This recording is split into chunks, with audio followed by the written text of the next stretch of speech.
You know, this movie got me thinking about the things that I used to sketch when I was a kid. One of those things was the Harry Potter covers, but like the live-action movie covers. And I gotta say, if that came to life in my bedroom right now, I think I might spontaneously combust. Welcome back to the channel, everybody. Today our movie in the middle is Sketch.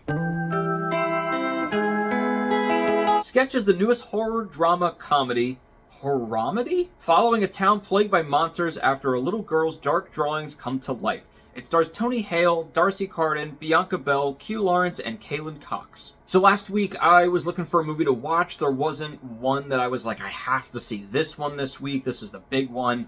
And that was kind of nice. You know, like it's been a while since there was like a week where I just kind of had a free movie to go see. I could kind of pick from anything because there wasn't like one big, you know, hard hitter blockbuster that everybody was talking about.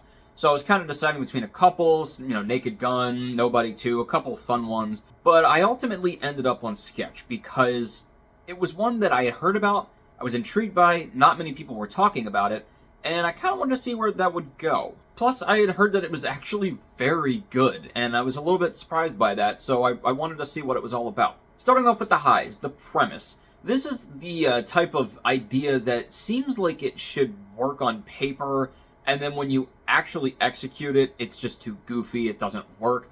But I was actually surprised that they made it work really well. They were able to balance the horror and the comedy in this very well. And the thing is like, it's sort of marketed as a horror, like more like a kid's horror, one that like kids could like be introduced to the horror genre in. It's more so like a dark fantasy. You know, like there's definitely some horror elements to it, like jump scares and, you know, build-ups to suspenseful moments.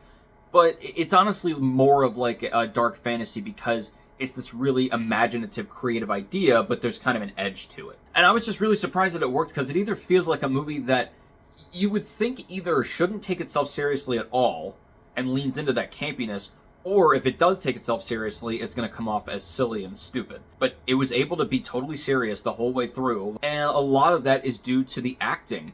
Tony Hale, I've only ever seen him in a couple things, you know, Hocus Pocus 2, Opus recently. He voiced Fear in Inside Out 2. So there's all these roles that he does that he's more goofy, you know, he's the funny Tony Hale. And in this one, he was like dead serious. Like, I mean, again, funny moments, but he was playing this guy who's actually going through a lot of grief, and that was very different to see from him, and I liked that. Darcy Carden is also in this, and of course she is Janet from The Good Place. Hi there. How can I help you? What the? Honestly, her role is like if Janet was a normal human being. I do like her brand of humor and just the way that she puts over lines, but here she is a little bit more grounded, but she still has that kind of funny nature about her where it's like she comes off like she does know better, but she probably does know better. She's not just saying it. And I like that about her. But honestly, I think that the thing that stood out the most to me about the acting was the kids. These three main kids who, like, I'm really surprised more and more as I see movies nowadays. Every kid actor that I see is just so good, or at least the majority of them. And we have, like, a really good set of actors coming in for the future generations. I will say one of them is probably the more what you would expect from a kid actor, like the way he puts over lines is weird, and some other little things, some weird gesturings, and you know, it's like, all right, he'll learn how to like really act. But I mean, he was great, and honestly, I think that is perfect for what was needed for his character. Bianca Belle was great. She is adorable. I love her. Like, she really did this character well, blending between the dark side, but also being like a sweet little girl. You know, it was like kind of this back and forth, but it didn't feel like it was contradictory. Like, it felt like this was all one person just going through a lot. Out of the three kids, I think the best one here is definitely Q Lawrence. Again, he blends the emotion and the humor very well. His line reading for humor specifically, like the really funny lines, was surprisingly very good. And there were moments that I was cracking up, like genuinely, not just like, oh, this is funny for kids, but I was cracking up because they just did these moments so well. And I also just appreciate, once again, I've said this before about some other things recently, that they have kid characters who feel like they are still kids, but they're not stupid. They're smart enough, but they still feel like they would have more to learn, and the way that they're going about solving problems and taking action is very childlike. And the monsters that they fight and like the drawings that she comes up with and what comes to life are very creative. There's just a lot of cool creature designs in this one. There's some cool ideas with creatures that are paired up with each other and what they do and their little quirks. And obviously the animation as well of all of these creatures in terms of not only looking like drawings come to life, but some of them are crayon, some of them are marker, and that also feeds into the different ways that they can defeat them. Because they're made of different things, they can do different things to try and, one-up them or beat them or destroy them, whatever it might be. So that was really cool as well.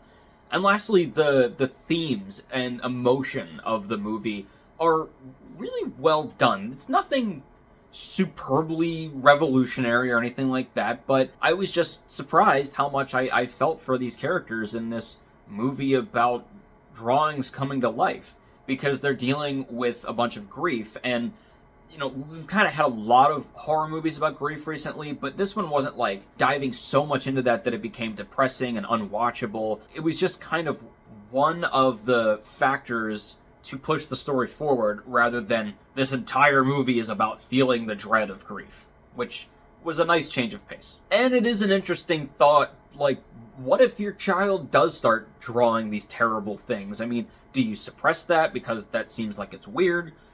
Do you, let them have their creative outlets because that's how they're able to function and get through things? I mean, at a certain point, there are many, many people who work in horror.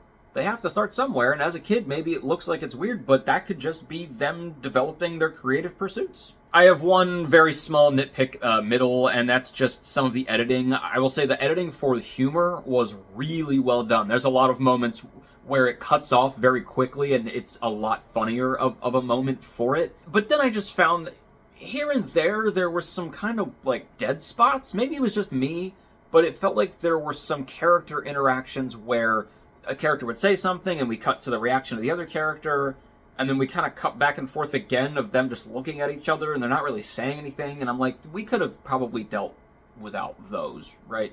So I don't know, that's just a small thing, and honestly it probably just feeds more into what I'm gonna say about the lows. So getting into the lows, the pacing of the movie overall feels just a little bit off. Again, maybe that's me. Maybe on another watch I'll change my mind or something, but I can't figure out exactly what it is. I think it has something to do with the creatures and maybe like the amount of screen time each of them has, or the actual fighting and action scenes with them. It feels like, I don't know, like they weren't completely finished. Like they either should have made them a little bit quicker, or they should have done more with each creature. Some of them are really on screen for like 1.5 maybe scenes, and I wanted to see a little bit more of them. I don't know what it was. It was something to do with these drawings, these monsters, that have come to life. Just felt kind of slow. And I think the other thing too is we don't really get to see a lot of how this is affecting the whole town, even though this is like all around. Like we see like one news station talking about it, we see a couple reactions at the end, but we don't really see a whole lot. I'm assuming they had a smaller budget for this. This is like, kind of smaller movie, some indie production companies, so I'm assuming they didn't have the biggest budget in the world. That's totally fine, but you can definitely tell at certain points. I think they do a pretty good job of hiding that, but it's just weird that this whole thing's going on in this town, and we're not really seeing all of it from the other perspectives of the just average citizens being like, what the heck is going on here? So overall, Sketch was a very big surprise. I was genuinely shocked how much I actually enjoyed this and felt emotion for it. And I don't know many people who actually know about this movie, so I would encourage you to go out and see it, because it does have a lot of really great moments and emotion, and just some new acting from, well, new actors, but also from previous actors that I had never really seen them do before. And it's just a really creative, imaginative idea with a kind of cool twist. So if you want to get your kids into horror, this is a really good start for them. It's really not that scary or anything. It's like an adult going on like a sort of smaller roller coaster, but they still have a good time with it. It's still fun. That's what this movie is. I'm going to give Sketch a 3.5 out of 4. Well, guys, let me know what you thought of Sketch, and as always, keep your hopes high, your stress low, and movies right in the middle. I'll see you guys later. Look at Chamber of Secrets. They look so derpy.